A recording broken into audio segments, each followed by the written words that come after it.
اعوذ باللہ من الشیطان الرجیم بسم اللہ الرحمن الرحیم والذین آمنوا فی الحیاۃ الدنیا ویوم یقوم الاشہاد۔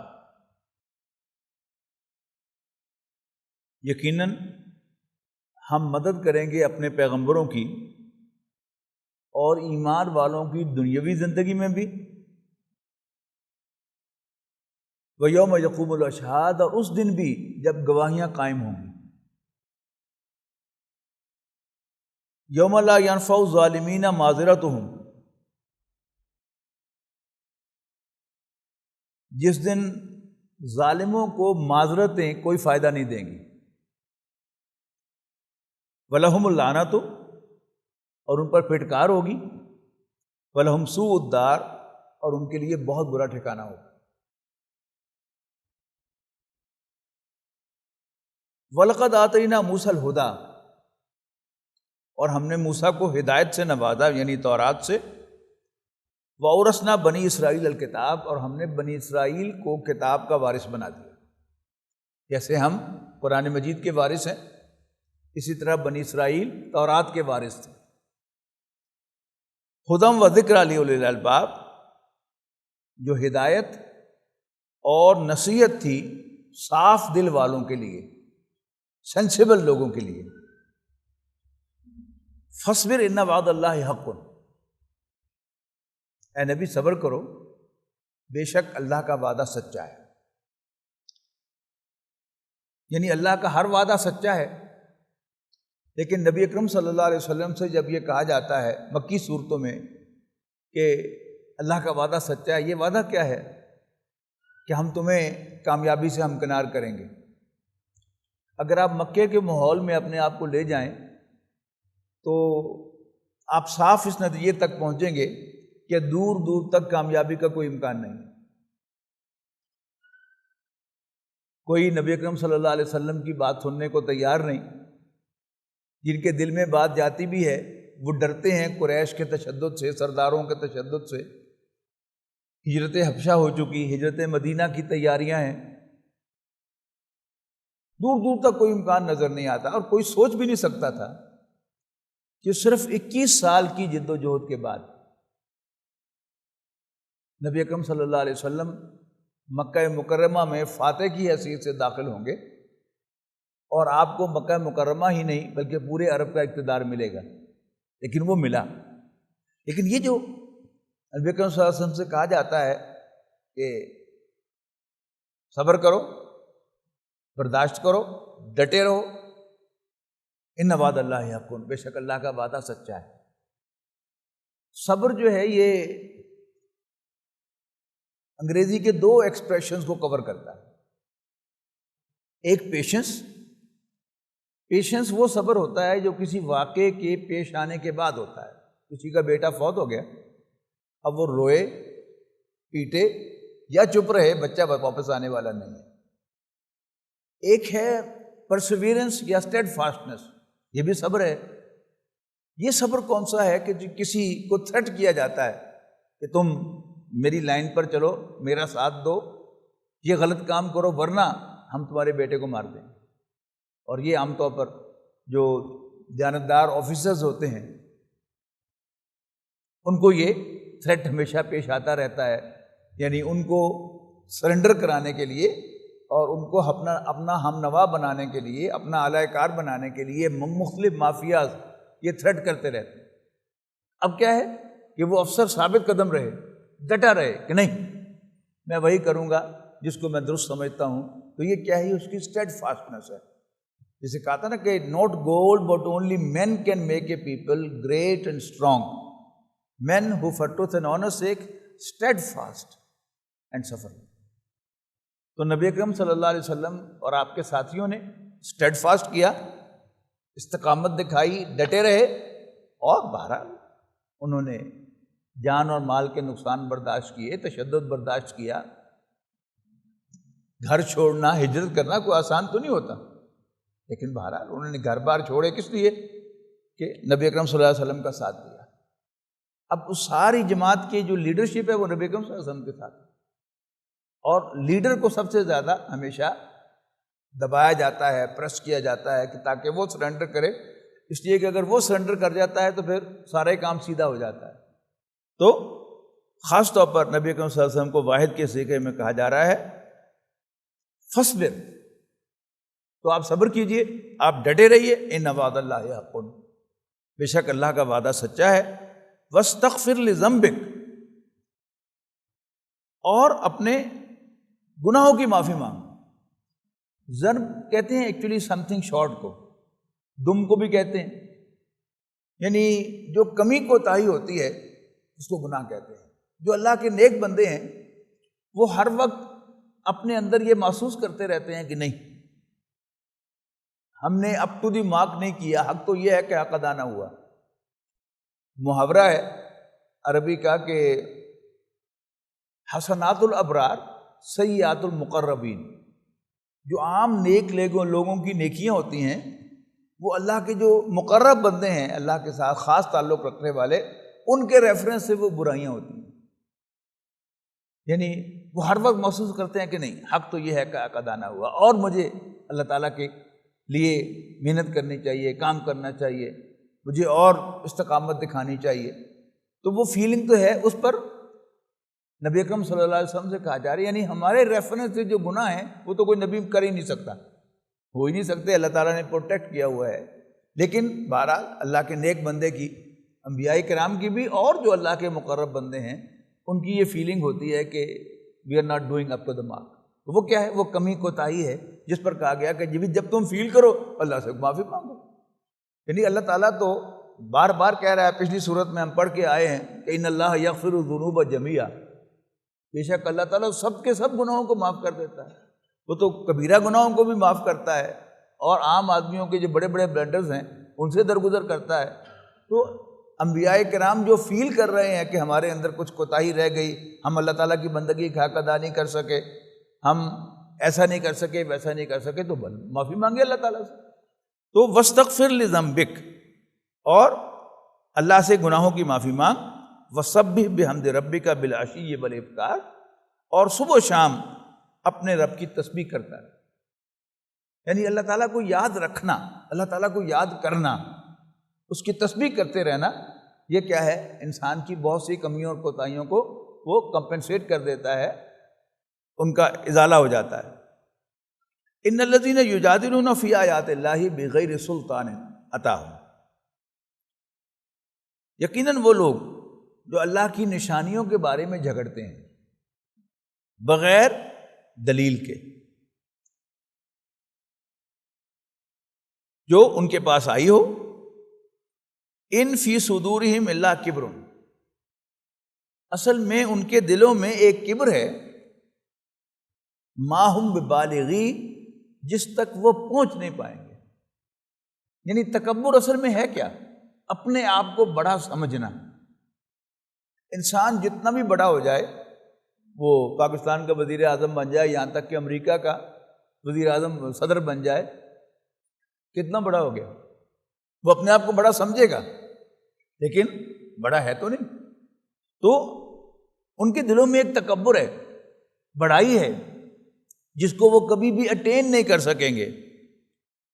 اللہ تعالیٰ کی تو ایک پھونک کی بھی مار نہیں ہے وہ، اللہ تعالیٰ جب چاہے ہمیں سے کسی کو گرا دے، اور جب چاہے اس دنیا سے لے جائے، تو کوئی دنیا کو کوئی طاقت روک تو نہیں سکتی۔ اللہ تعالیٰ نے تو جو عزت انہیں دی ہوئی ہوتی ہے، جس پر وہ تکبر کر رہے ہوتے ہیں، وہ بھی اسی دنیا ہی میں جب چاہے چھین سکتا ہے۔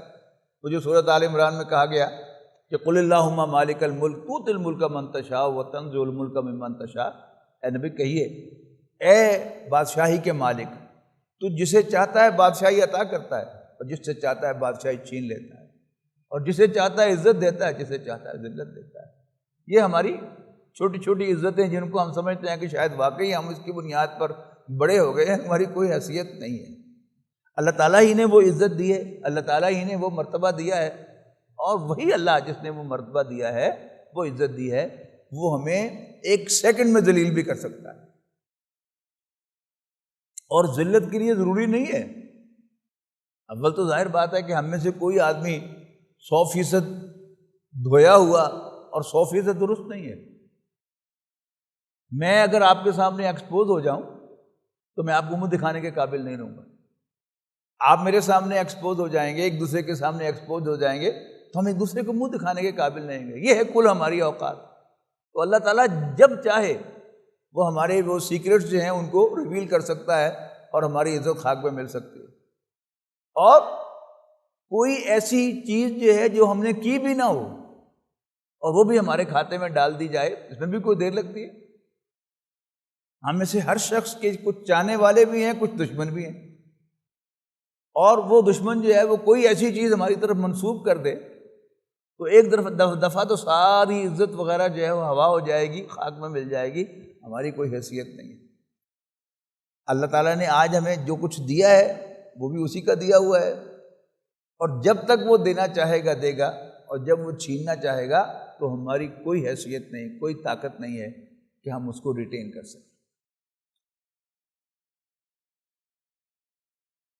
فاستعذ باللہ، بس اللہ کی پناہ میں آ، اللہ سے پناہ مانگ. انہ هو السمیع البصیر، بے شک وہی سب کچھ سننے والا، سب کچھ دیکھنے والا ہے. لخلق السماوات والارض اکبر من خلق الناس، یقیناً آسمانوں اور زمین کا پیدا کرنا لوگوں کے پیدا کرنے سے بہت بڑا کام تھا. ولکن اکثر الناس لا یعلمون، لیکن اکثر لوگ اس بات کو نہیں جانتے. یعنی اللہ تعالیٰ کی قدرتوں کی طرف اشارہ ہے کہ اللہ تعالیٰ نے انسان کو پیدا کیا. یہ بھی جوں آپ ڈیٹیل میں جائیں گے تو انسان حیران ہو جائے گا کہ کیسے کیسے اللہ نے پیدا کیا ہے. یعنی ہمارا جسم جو ہے وہ ہمارے سیلز ہیں جو بیسک یونٹس ہیں، ان کے اندر کروموسومز ہیں اور اس میں سافٹ ویئر ہے، اور اس میں جوں آپ اور کھولتے چلے جائیں، جو کسی نیوکلیئر سائنٹسٹ سے پوچھ کے دیکھ لیں یا نیوکلیئر بایولوجسٹ سے پوچھ کے دیکھ لیں کہ کیا کچھ ہے.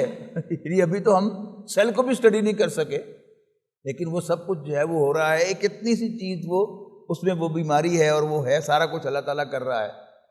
تو لیکن یہ پوری کائنات یہ تو اس سے بہت بڑی ہے، اور وہ اللہ جو اس کائنات کا بنانے والا ہے اس کے بارے میں تمہارا کیا اندازہ ہے؟ ذہن میں رکھیے گا، جب قرآن مجید نازل ہو رہا تھا تو اس وقت تو شاید کائنات کا تصور کتنا ہوگا کہ یہ آسمان جو نظر آ رہا ہے اور اس کے نیچے چاند ستارے اور سورج ہیں اور پھر یہ زمین ہے. لیکن اب جوں ہماری ایسٹرونومی کا علم بڑھ رہا ہے تو اس کائنات کے کنارے نہیں مل رہے ابھی تک. یعنی نوری سالوں میں، لائٹ ایئرز میں ہم فاصلے ناپ رہے ہیں، لیکن ابھی یہ نہیں پتا کہ آسمان کتنا دور ہے، اور ابھی تک یہ پتہ نہیں چل سکا کہ یہ کائنات شروع کہاں سے ہوتی ہے اور یہ کائنات ختم کہاں ہوتی ہے. تو وہ اللہ کی جو اس پوری کائنات کا بنانے والا ہے، جو انسان کی تخلیق سے بہت بڑا ہے، اس کی قدرت کا تمہیں کیا اندازہ ہے؟ لخلق السماوات والارض، یقیناً آسمان اور زمین یعنی کائنات کی تخلیق، اکبر من خلق الناس، لوگوں کی تخلیق سے بہت بڑا کام ہے. ولکن اکثر الناس لا یعلمون، لیکن اکثر لوگ یہ بات نہیں جانتے. وما یستوی الاعمی والبصیر، اندھا اور بینا دیکھنے والا برابر نہیں ہو سکتے. والذین آمنوا وعملوا الصالحات ولا المسیء، اسی طرح ایمان لا کر نیک عمل کرنے والے، یعنی ایمان لانے والے اور نیک عمل کرنے والے، مراد کیا ہے؟ ایمان لا کر نیک عمل کرنے والے. ولا المسیء، اور بدکار برابر نہیں ہو سکتے. قلیلا ما تتذکرون، لیکن تم بہت کم نصیحت حاصل کرتے ہو. ایک ہوتا ہے جاننا، ایک ہوتا ہے نصیحت حاصل کرنا، ٹو بی ان سینسز. یہ دو مختلف چیزیں ہیں. یعنی علم جاننا یہ لازم نہیں ہے کہ انسان ٹھیک بھی ہو. یعنی ایک بڑے سے بڑا عالم اور ہائیسٹ ڈگریز رکھنے والا، P H D, double P H D, post doctorate کی ڈگری رکھنے والا، وہ بھی بڑی سے بڑی جھک مار سکتا ہے when he is not in his senses. تو یہ جو نصیحت حاصل کرنا ہے، یہ کیا ہے؟ نصیحت لینا. نصیحت سے انسان اپنے سینسز میں آتا ہے. قلیلا ما تتذکرون، تم بہت کم نصیحت حاصل کرتے ہو۔ علم تو تمہارے پاس بہت ہے لیکن تم بہت کم نصیحت حاصل کرتے ہو۔ ان الساعۃ لآتیۃ لا ریب فیہا، یقیناً قیامت آنے والی ہے، اس میں کوئی شک نہیں، ولکن اکثر الناس لا یؤمنون، لیکن اکثر لوگ اسے مانتے نہیں۔ یعنی یہاں بھی وہی فرق ہوگا کہ علم جو ہے جس بے شک جتنا مرضی ہو جائے تو اس کائنات کی جو ہمیں اسٹرینتھ کا اندازہ ہوگا تو محسوس ہوگا کہ یہ ہلنے والی نہیں ہے، لیکن اگر انسان سینسز میں ہوگا تو فوراً سمجھ میں آ جائے گا کہ وہ اللہ جس نے اس کائنات کو بنایا ہے وہ کہہ رہا ہے کہ میں ایک دن اس کو ختم کر دوں گا تو ختم ہو جائے گی۔ تو جو سینسز میں ہوگا وہ مان لے گا کہ قیامت آنے والی ہے۔ وقال ربکم ادعونی استجب لکم، اور اللہ فرما رہا ہے، تمہارا رب کہہ رہا ہے ادعونی، مجھے پکارو،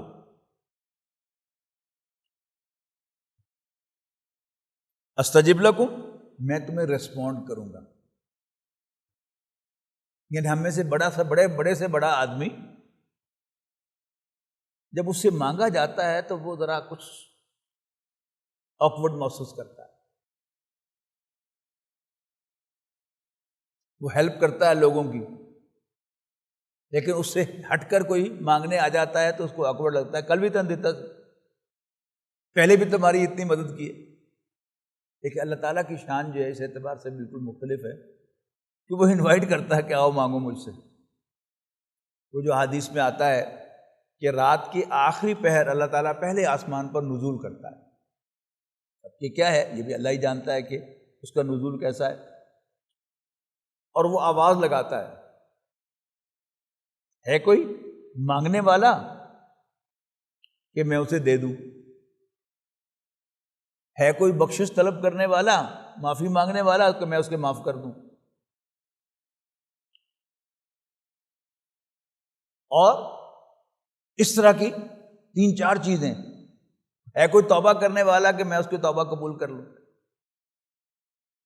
تو اللہ تعالیٰ آواز لگا رہا ہے کہ مانگو مجھ سے، لیکن ہم ہیں کہ ہم اس کی طرف رجوع کرنے کو تیار نہیں ہیں۔ وہ تو بخشنے کو تیار ہے، وہ جو اقبال نے کہا تھا کہ ہم تو مائل بکرم ہیں، ہم تو مائل بکرم ہیں، کوئی سائل ہی نہیں، راہ دکھلائیں کسے راہ رو منزل ہی نہیں۔ تو اللہ تعالیٰ تو مائل ہے، پکار رہا ہے کہ مجھ سے مانگو، لیکن ہم مانگنے کے لیے تیار نہیں ہیں، حالانکہ ہیں ہم اس کے محتاج۔ ان الذین یستکبرون عن عبادتی، بے شک وہ لوگ جو میری عبادت سے تکبر برتتے ہیں، سن لوٹ، یہی ہوتا ہے نا تکبر، وی ڈونٹ نیڈ یو۔ اچھا یہاں پر دیکھیے گا، یعنی پکارنے کو عبادت قرار دیا گیا ہے، اس کو نبی اکرم صلی اللہ علیہ وسلم نے یوں فرمایا کہ الدعاء مخ العبادہ، عبادت کیا ہے؟ بندگی، غلامی، اور غلامی کا جو ظہور ہے وہ کیسے ہوتا ہے؟ مانگنے سے۔ تو وہ لوگ جو مجھ سے مانگنے سے اعتراض کرتے ہیں، تکبر کرتے ہیں، مطلب کیا ہے کہ وہ مجھے اپنا رب نہیں مانتے، وہ میری بندگی سے انکاری ہے۔ تو ان الذین یستکبرون عن عبادتی، وہ لوگ جو میری عبادت سے انکاری ہیں، سیدخلون جہنم داخرین، تو میں انہیں ذلیل کر کے وہ یقیناً ذلیل ہو کر جہنم میں داخل ہوں گے۔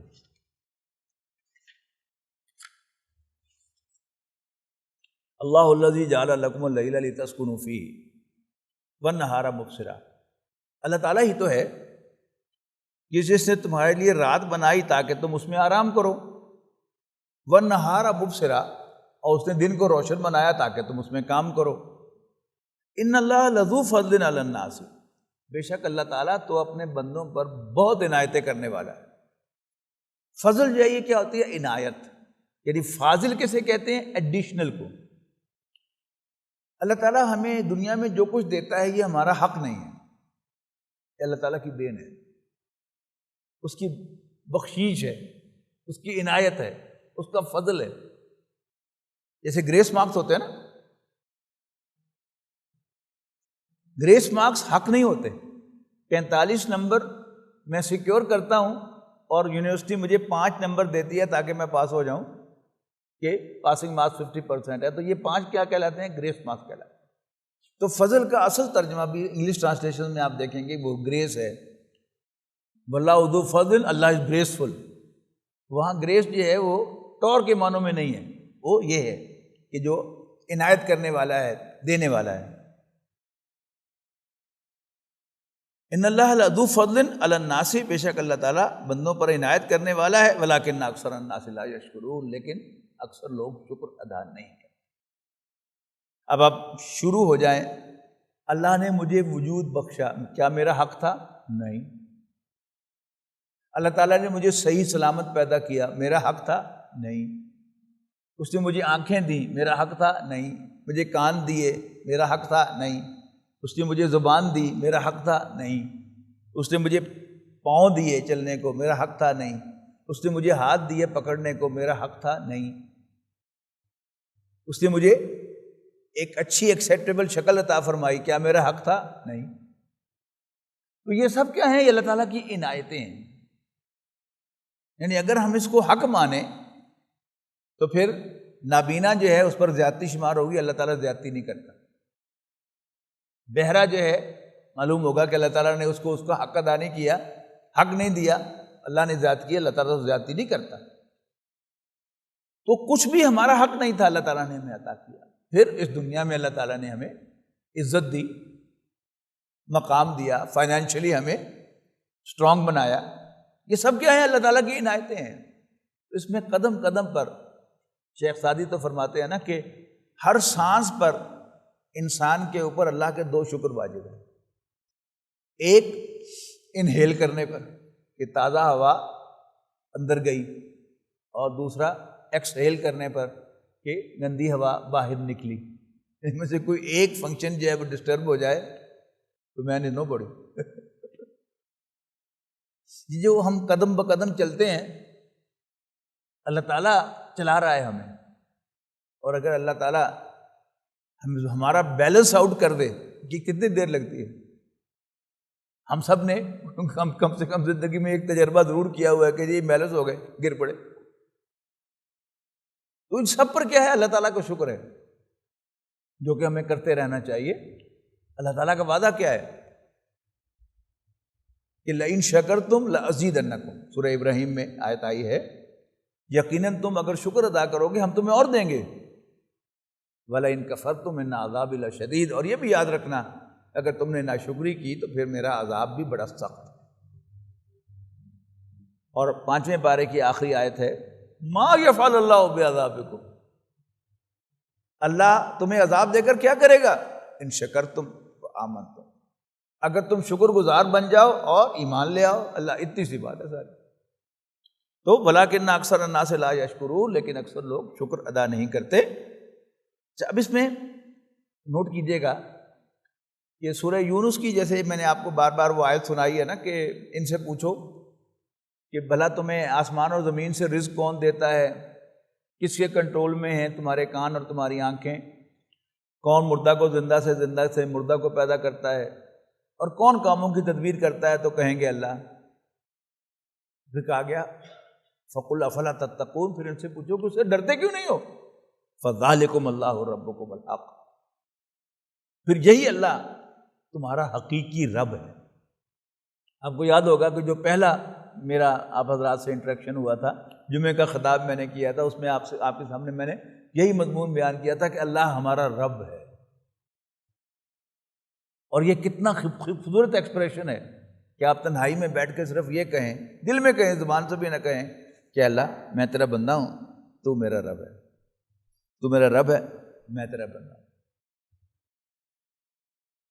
انگلش میں آپ سوچتے ہیں انگلش میں کہیں oh my lord I am your slave. عربی میں آپ کہتے ہیں کہ ربی انی عبدک، ربا میں تیرا بندہ ہوں.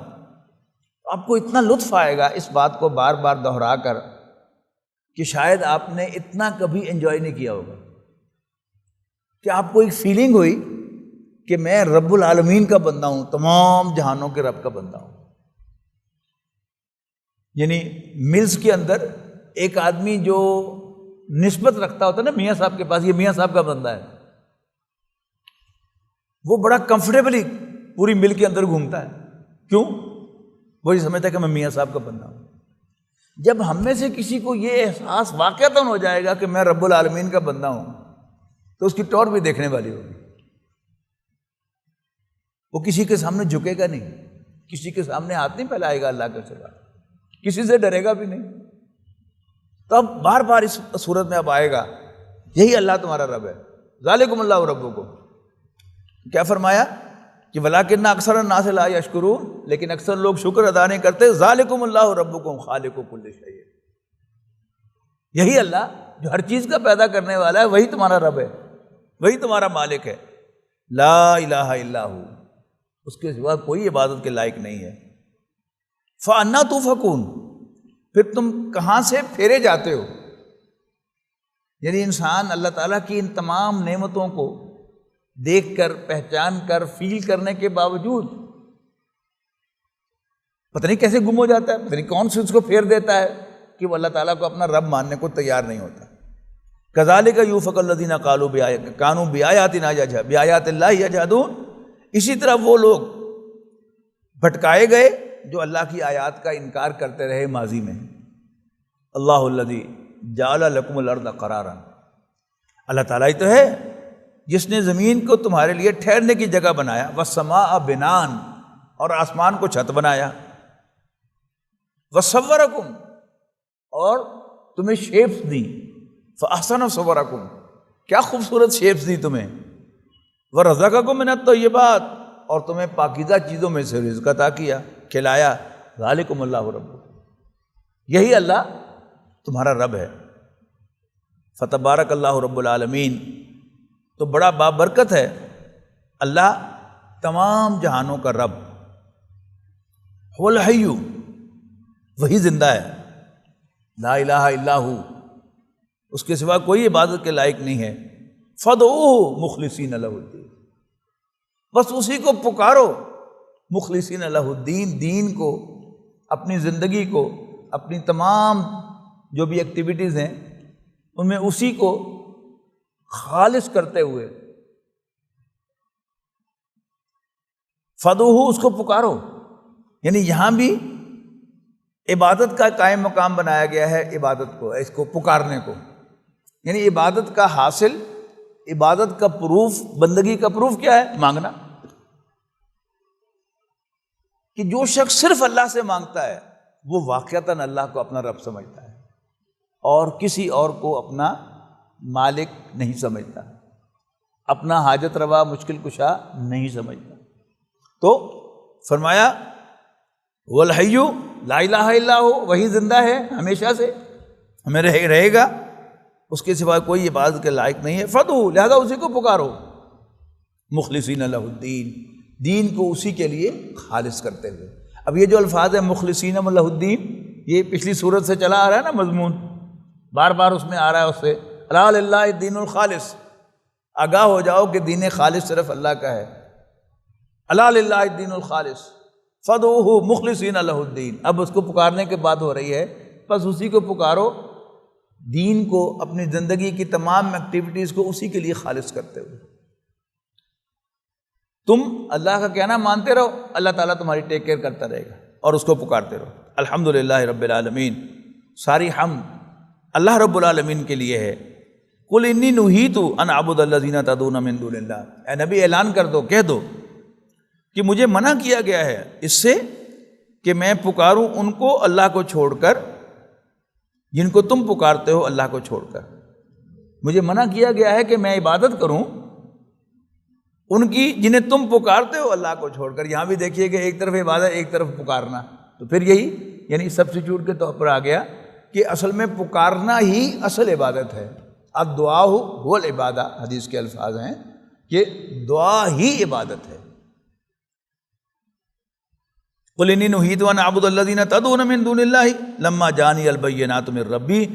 جب کہ میرے پاس آ چکی ہیں واضح دلیلیں، نشانیاں میرے رب کی طرف سے. وَأُمِرْتُ أَنْ أُسْلِمَ لِرَبِّ الْعَالَمِينَ، اور مجھے حکم ملا ہے کہ میں رب العالمین کی فرما برداری اختیار کروں.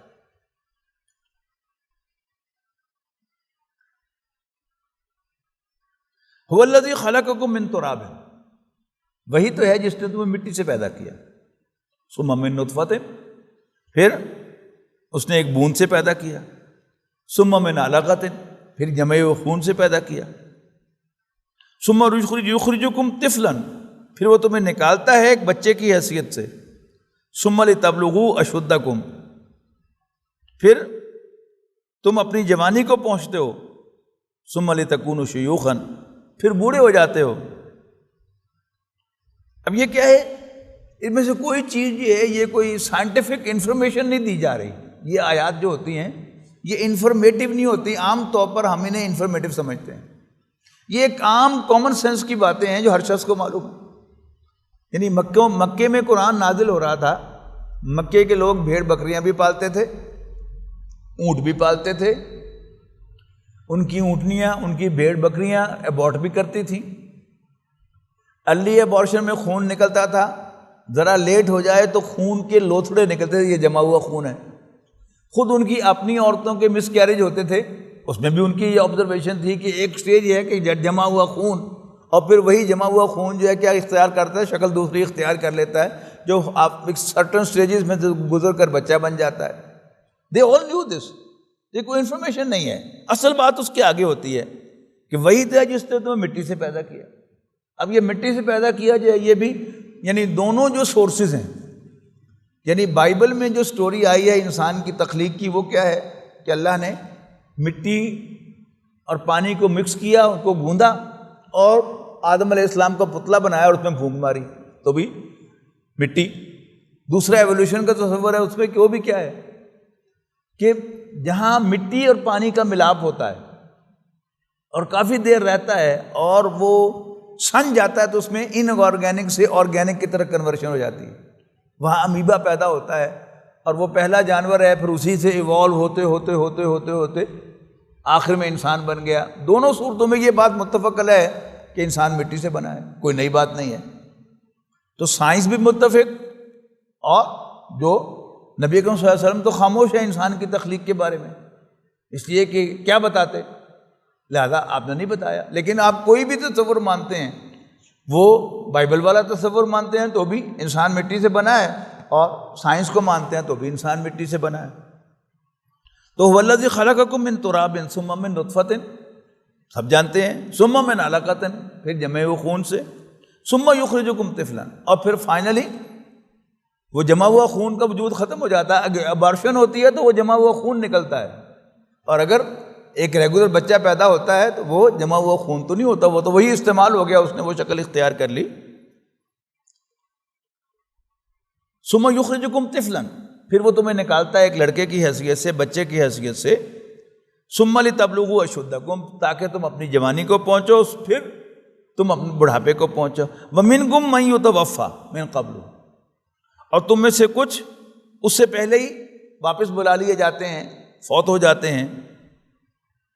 وَلِتَبْلُغُوا أَشُدَّ أَجَلًا مُّسَمًّى، اور تم موت کے مقررہ وقت تک پہنچ جاتے ہو۔ وَلَعَلَّكُمْ تَعْقِلُونَ، اور اس لیے کہ تم سینسیبل ہو جاؤ۔ ایک بچہ سینسیبل نہیں ہوتا، دیکھتا ہے، سنتا ہے، آواز نکالتا ہے، گریجولی ہی بیکم سینسیبل، اور پھر بہرحال کوئی بچہ مر جائے یا بڑا مر جائے، مرنا ہر ایک نے ہے۔ هو الذی یحیی و یمیت، اللہ ہی تو ہے جو تمہیں زندگی عطا کرتا ہے اور تمہیں موت سے دوچار کرتا ہے۔ فاذا قضی امرا، اور جب وہ کسی کام کا فیصلہ کرتا ہے، فانما یقول له کن فیکون، تو اسے کہتا ہے ہو جا، اور جھٹ وہ ہو جاتا ہے۔ یہ دو عمل ہیں، ایک تخلیقی عمل ہے، یہ بھی اللہ تعالیٰ کا فیصلہ ہے کہ کیا تخلیقی عمل سے کرنا ہے اور کیا امر سے کرنا ہے۔ اللہ تعالیٰ اس پر قادر تھا کہ ہمارے والدین سو کر اٹھتے تو ہم چارپائی کے ساتھ کھڑے ہوئے ہوتے، ایسا نہیں ہوا۔ اللہ تعالیٰ نے ایک تخلیقی پروسیس میں سے گزار کر ہم سب کو پیدا کیا، ٹھیک ہے نا؟ اور لیکن جب وہ فیصلہ کرے کہ امر سے میں نے اپنے حکم سے کوئی چیز پیدا کرنی ہے، تو آنے واحد میں وہ پیدا ہو جاتی ہے۔